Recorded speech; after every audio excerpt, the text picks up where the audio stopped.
आलिम नहीं बनते। कभी सोचा है आपने क्यों नहीं बनते? इसलिए नहीं बनते कि उनकी तनख्वाहें नहीं। उमरा ये देखते हैं कि मेरा बच्चा आलिम बन जाएगा, उसकी इतनी तनख्वाह ही नहीं होगी, ये गुजर बसर कैसे करेगा? तो वाकई आप अगर ये चाहते हैं कि उलमा के घरों के बच्चे भी आलिम बने, इन उलमा की तनख्वाहें शुरू करें आप 25,000 से। इनकी तनख्वाहें अगर वाकई बढ़ जाएंगी तो उमरा के बच्चे भी इधर आएंगे।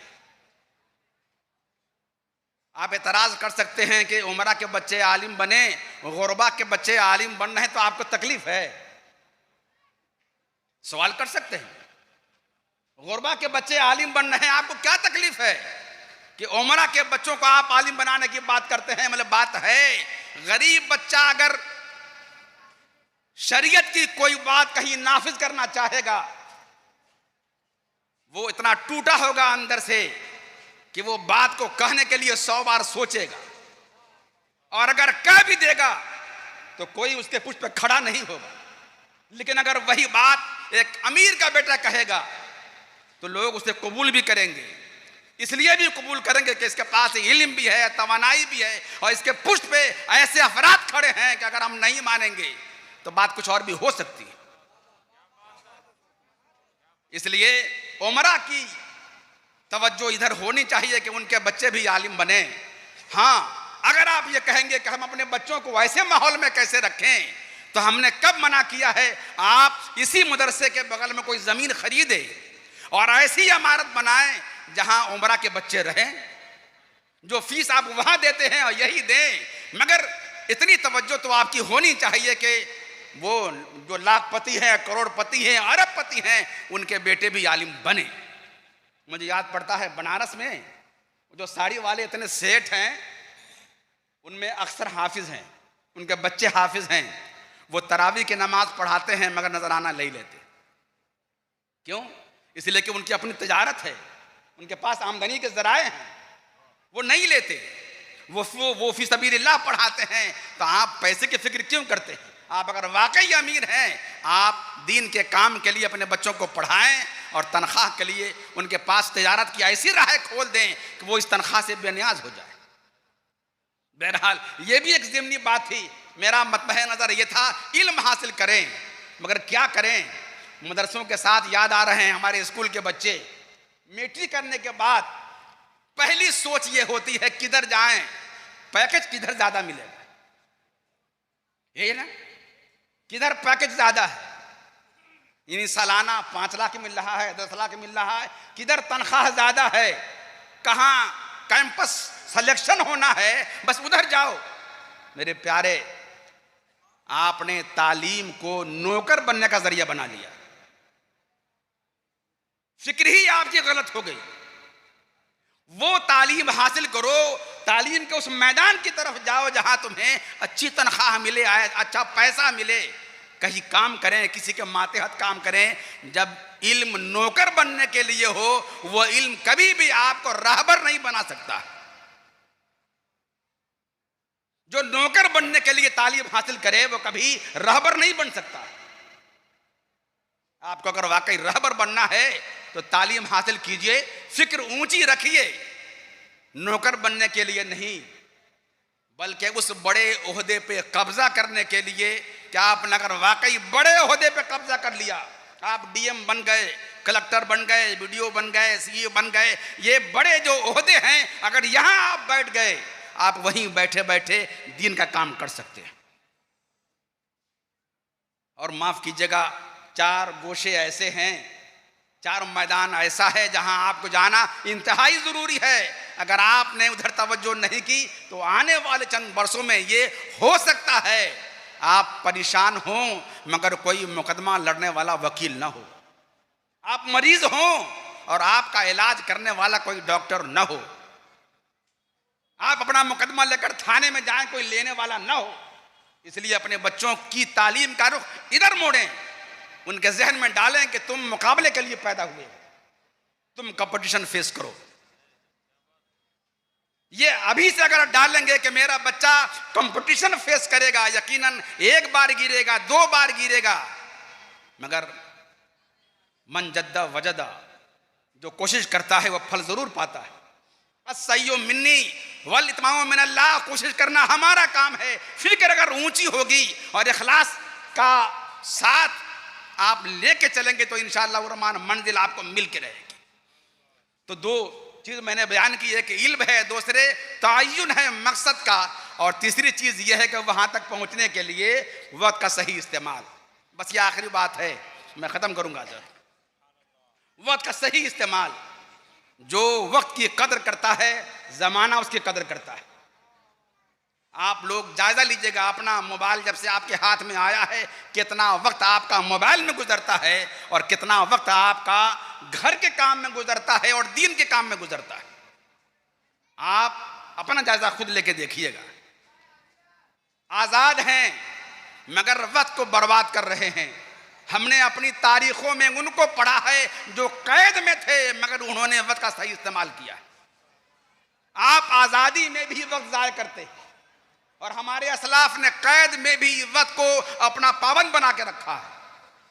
मिसाल चाहिए, ये हजरत इमाम सरखसी है,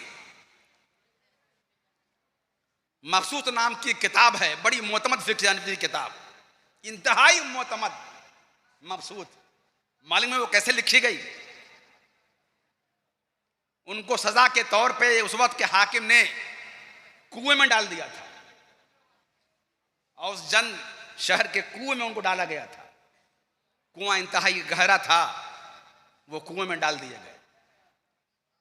मगर कैद में होने के बाद भी वो फिक्र नहीं गई कि जो इल्म हमारे पास है वो कौम की अमानत है, जो इल्म हमारे पास है वो हमारी नस्लों के लिए है। वो कुएं में है मगर वहीं से आपने अपने तलामजा को लिखाना शुरू किया। 1 पेज लिखाया, 10 पेज लिखाया, 100 पेज लिखाया, 1000 पेज लिखाया, 10 जिल्दें उसकी तैयार हो गई। आप अंदाजा लगाएं कि कुएं के मुंडेर पे रहने वाले तलामजा कैसे थे और कुएं के अंदर रहने वाला वो फकीह कैसा था कि जिसने कुएं के अंदर से ही 10 जिल्दों में किताब लिखवा दी। हम आजादी में वक्त जाया करते हैं मगर हमारे असलाफ वो गुजरे जिन्होंने कैद में भी वक्त का सही इस्तेमाल किया है। थोड़ा और आगे बढ़े। ये उलमा कराम जानते हैं, दीवाने हैं मासा, अदब की किताब है, अरबी अदब की किताब है, उसे पढ़ाते हैं। मालूम है कैसे लिखी गई? ये जहन में डाल ले कि मैं अपना वक्त बर्बाद नहीं करूंगा। बर्बाद नहीं होगा। कुछ अगर नहीं है, अगर कुछ भी नहीं है तो चलते हैं बारगाह इमाम अहमद रजा में। आप सफर कर रहे हैं जबलपुर का, सामने आपके खादी में खास हजरत हाजी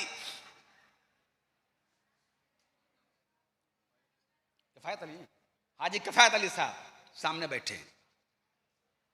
सफर शुरू है जबलपुर का। वही एक शहर ऐसा है जहां तकरीबन 1 माह आप रह गए, कुछ जायद ही वहां आपने क़याम फरमाया। सफर जारी है। आपके खादिम आपका चेहरा देखते हैं और ये सोचते हैं कि आला हजरत तो मुजद्दिद हैं और मुजद्दिद का एक लम्हा भी ज़ाय नहीं होता, मगर मैं ये देख रहा हूं कि आला हजरत खामोश है, न किताब का मुताला है, न कुछ लिख रहे हैं, न वज़ाइफ में हैं, खामोश हैं। सफर तमाम हुआ। हजरत ईदुल इस्लाम अल्लामा अबू सलाम जबलपुरी रहमा के यहाँ आप तशरीफ ले गए। ये लक़ब भी दिया हुआ आला हजरत का है, ईदुल इस्लाम। वहाँ तशरीफ ले गए। फरमाया हाजी साहब जरा सा कापी लाइए और कलम लाइए। कागज कलम हाजिर किया गया, आपने लिखना शुरू किया। 1 शेर लिखा, 2 शेर लिखा, 3 शेर लिखा, 100 शेर लिखा, गालिबन 313 अशार लिख डाले। वो जो है ठंडा ठंडा मीठा मीठा, पीते हम हैं पिलाते ये हैं, कसरत जनातक किसकी रसाई, आते ये हैं जाते ये हैं, पूरा कलाम लिखवा दिया। फरमाया हाजी साहब ट्रेन में बैठा हुआ था, ये अशार इल्का हो रहे थे।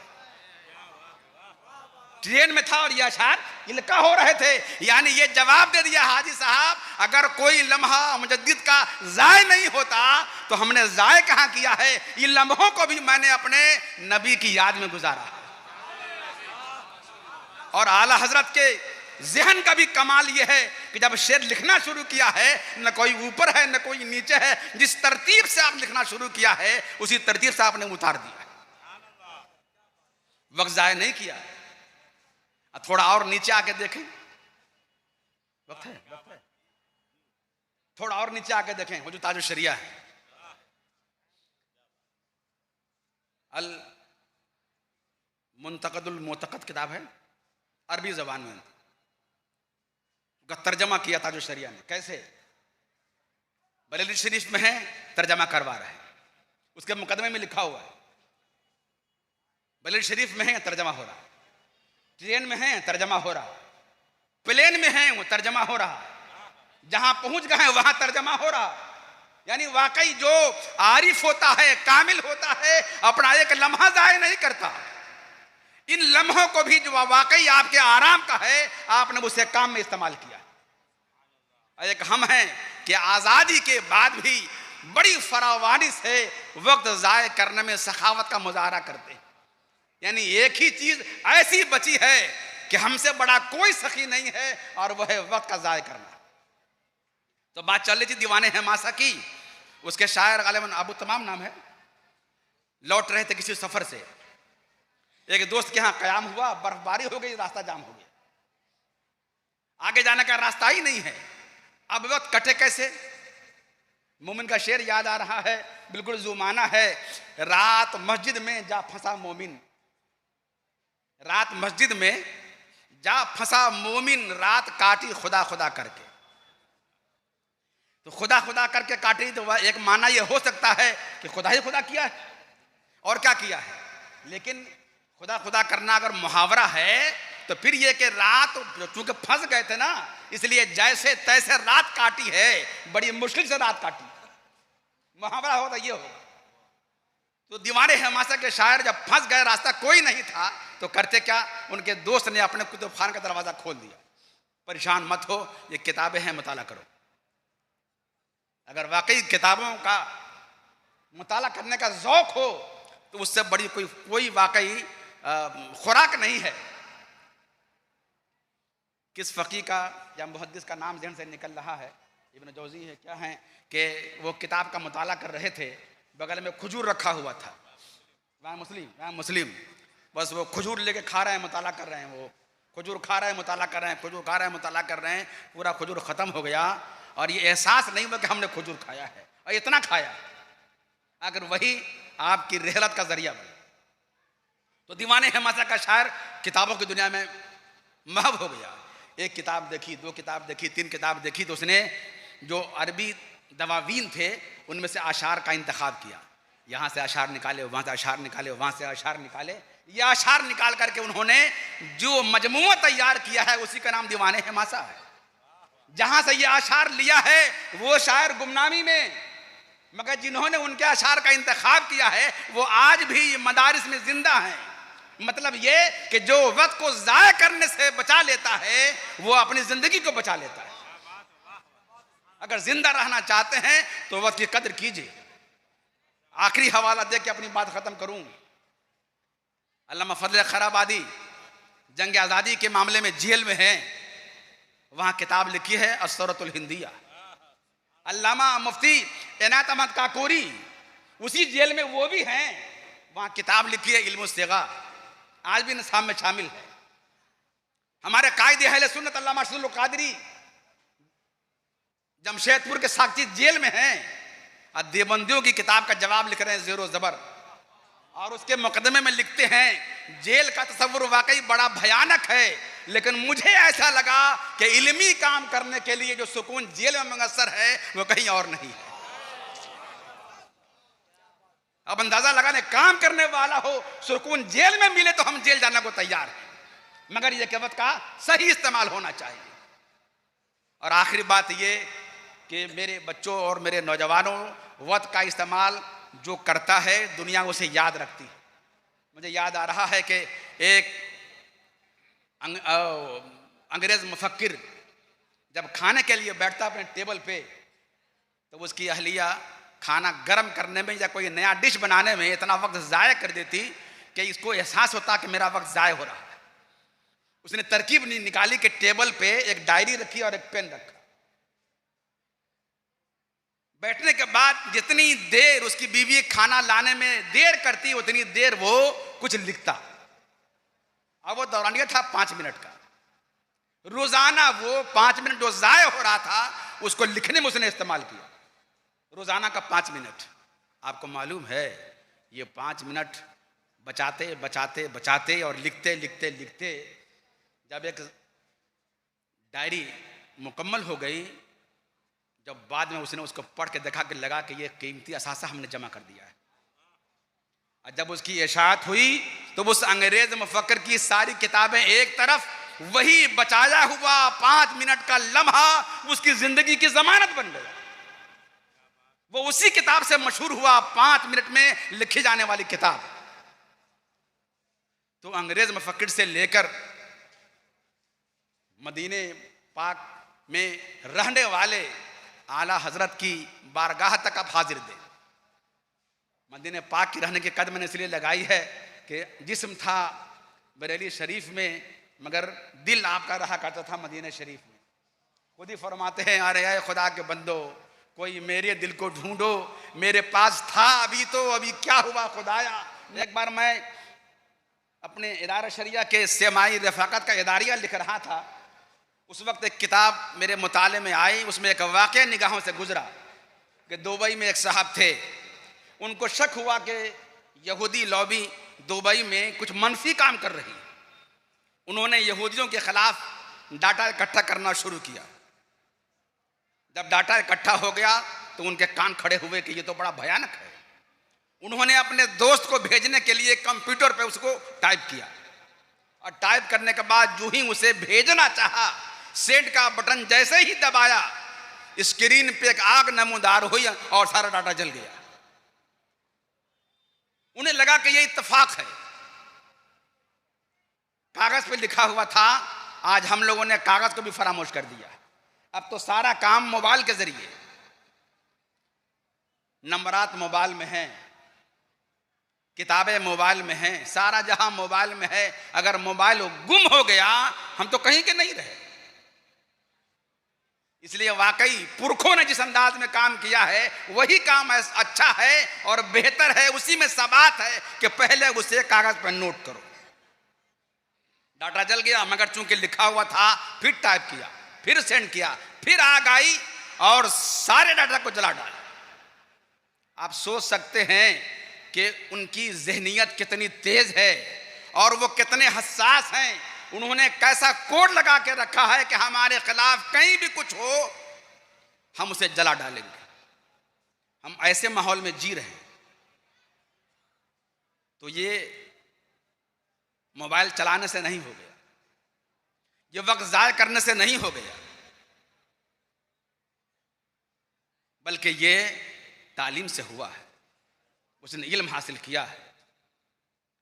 आज भी आप अगर चाहते हैं कि वाकई ऐसी ताकतों का मुकाबला करें तो उनके मुकाबले के लिए एक हथियार है इल्म। इस इल्म से अपना ताल्लुक आपको गहरा करना पड़ेगा। किसी ने कहा था कि ये बुज़दिलों के खिलौने तुम अपने पास रखो कि जिनके पास कलम है वो बम नहीं रखते। जो काम बम नहीं करता है वो कलम कर देता है।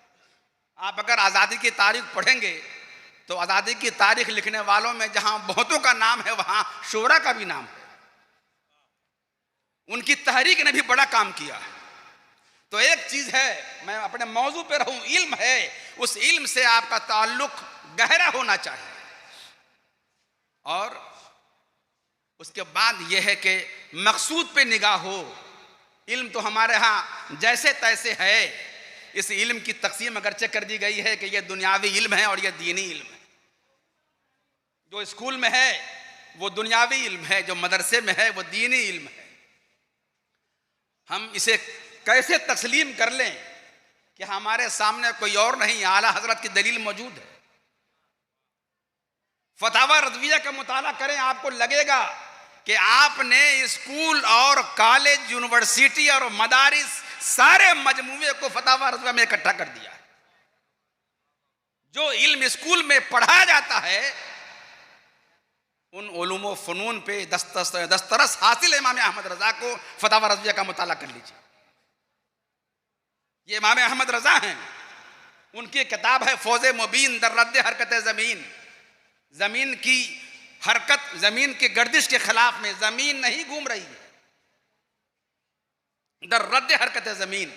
इस मौजू पे एक किताब थी सर सैयद की भी, कौले मतीन दर रद्द हरकत ज़मीन, मगर उन्होंने रुजू कर लिया, मगर आला हजरत ने रुजू नहीं किया। उनकी किताब आज भी मौजूद है, 105 साइंसी दलाइल हैं, उसमें बाज़ाब्ता नाम ले करके ये केपलर है, कोपरनिकस है, गैलीलियो है, आइंस्टाइन है, सबका नाम ले के आपने रद्द किया।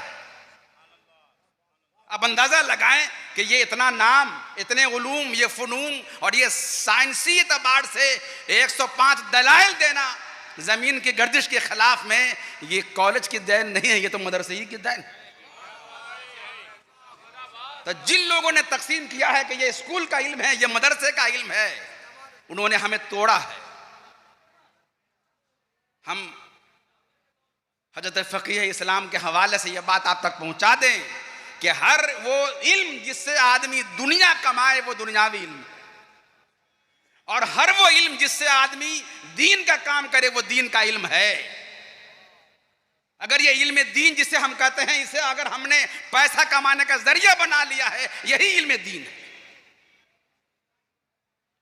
और अगर कोई कॉलेज में रहने वाला वहीं बैठ करके उसी इल्म के जरिए अपना मजहब साबित करे।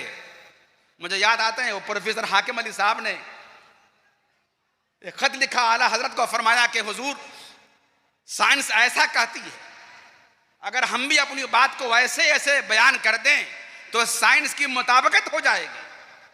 तो जवाब दिया आला हजरत ने कि मेरे प्यारे, ऐसे तो कुरान ने साइंस कबूल कर लिया, हम ये चाहते हैं कि साइंस कुरान कबूल कर ले। ये बड़ी बात होगी। जो मेरे कुरान ने कहा है वो साइंस कहे, जो साइंस कह रही है वही हम कहें। इसका मतलब यह है कि हमने साइंस कबूल किया है, कुरान कबूल नहीं किया। यह है इमाम अहमद रज़ा। तो आपको पहले इल्म से अपना ताल्लुक गहरा करना पड़ेगा, और बात अगर इल्म की आएगी तो एक बात तो बड़े जज्बे से, बड़े फ़ख्र से और एतमाद की पूरी तवानाई के साथ हम ये कह सकते हैं कि अगर इस मुल्क में मदरसा नहीं होता तो मजहब बाकी नहीं रहता, इस्लाम बाकी नहीं रहता, कलमा आपको याद नहीं होता, दुआएं आपको याद नहीं होती, आप नमाज पढ़ने के लायक नहीं होते, मस्जिदें आपकी सलामत नहीं रहती। कुर्बान जाएं और दाद दें इन उलमाए किराम की हिम्मत पे, इनकी सतवत पे, इनकी शौकत पे और इनकी उस गैरत और हमीयत पे कि इन्होंने 5000 का महीना तो पाया है मगर दीन के चिराग इन्होंने गुल नहीं होने दिया है। दीन जिंदा है इन 5000 और 10,000 की तनख्वाह पाने वालों से, जिनकी तनख्वाहें 50,000 हैं और 1 लाख हैं, 2 लाख हैं। वो पैसे कमा सकते हैं मगर उनसे दीन बाकी नहीं है। इस हकीकत को आप अपने दिल में जगह दीजिए कि अगर आप चाहते हैं वाकई मजहब बाकी रहे, मदरसा बाकी रहेगा, मजहब बाकी रहेगा, मदरसा बाकी रहेगा, कुरान बाकी रहेगा, मदरसा बाकी रहेगा, आप बाकी रहेंगे और आपका दीन बाकी रहेगा। मगर अपने बच्चों को मदरसे में देने के लिए आप भी, माफ कीजिएगा, वो माल मदरसे के हवाले करते हैं जो आपसे संभलता नहीं।